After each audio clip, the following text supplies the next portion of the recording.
I can hear the cars driving away as I enter this kind of dark and dank wood as I try and find a secluded area where I can set up my digital embers and just sit round and talk to you.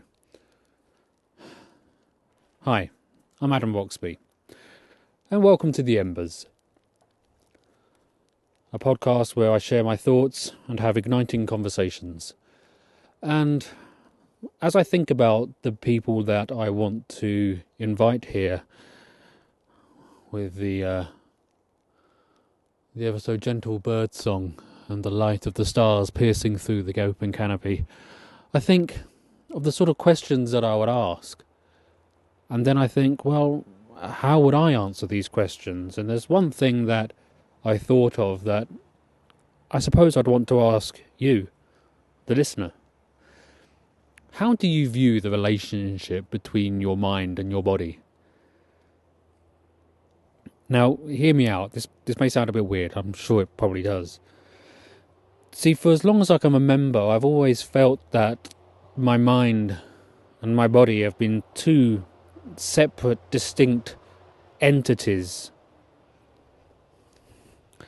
For example, when I was a child and I'd hurt my hand, most people, I guess, would normally think, ow, my hand hurts. But more often than not, I would have this conversation with my mind, which was dispassionately observing that this appendage attached to me was in pain. And I would try and work through it and rationalise it in that way. And people who've followed me on other social media may have seen me discussing something similar to this. I'm trying really hard to change my relationship with my thoughts, my actions, and my body. And I've always felt that this disconnect has been somewhat of a hindrance.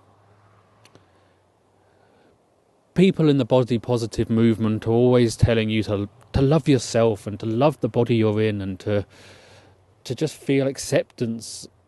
And I try my best, but when I don't even think of it, think of my body as really as always a part of me, then that's a hurdle in itself, isn't it?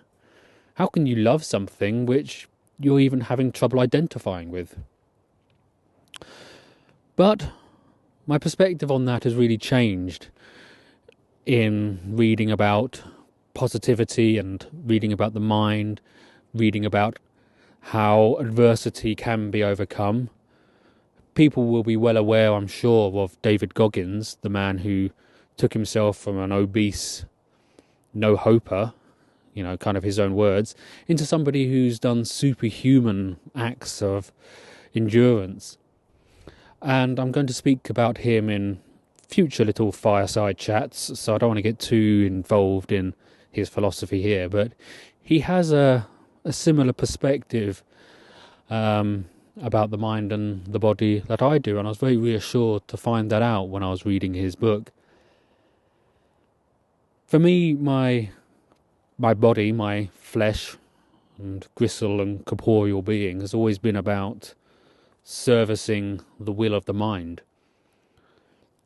It's been a tool for my mind to use first and foremost, which I suppose kind of influences my thoughts on hedonism, but I guess that's another conversation. We ain't ready for that one yet. To put it into perspective, say for example, like you really want to get up early in the morning and do a little workout, do some push-ups. You are one of these people that's gone on the internet, gone on BuzzFeed and read like the top 5 things these CEOs do in the morning to make themselves successful, and you think, yes, I want some of that. I want to get up and meditate at 5 a.m. and then do a run around the block and take my vitamins and get ready to seize the day before most people have even opened their eyes. The internet is full of these things. And I've tried, Lordy knows I've tried to incorporate that into my daily life, but it's just so difficult. And part of the reason it's difficult is because, I wake up at erratic times, I've got shift work, I've got children, all these sort of things don't really, aren't very conducive to a regular pattern. But one thing that I kind of struggled with at first, but then used to my advantage, was that conversation you have with your body. The feeling when it's cold outside and you're in your warm bed, and when you crawl out from underneath the covers, the first thing you want to do is crawl back in. Your body's complaining. It's telling you, come on, the bed's warm. You don't need to be doing anything like sit-ups at this time of the morning. You don't need to be making your vitamin smoothie. You can just, get up at the last minute, quickly jump into the shower and get ready for work. Forget all that sort of stuff. What's one day? One day is not going to hurt. Well, see, that kind of stuff shouldn't be happening. And thankfully, that kind of stuff doesn't happen with me and other people who have this mind and body disconnect. Because my mind, my rationale, my logic has already made up its decision. It's already said, we're going to be doing this. I've already agreed that these are going to be the things that I'm going to do, and I'm going to try and get it done, and I'm going to get up and do it, and blah, blah, blah. Notice how I said try and get it done? That's that sneaky little bit of mind-body conversation coming back. But my body, it doesn't come into the equation. How I'm feeling, do you ask the hammer whether it wants to hit the nail?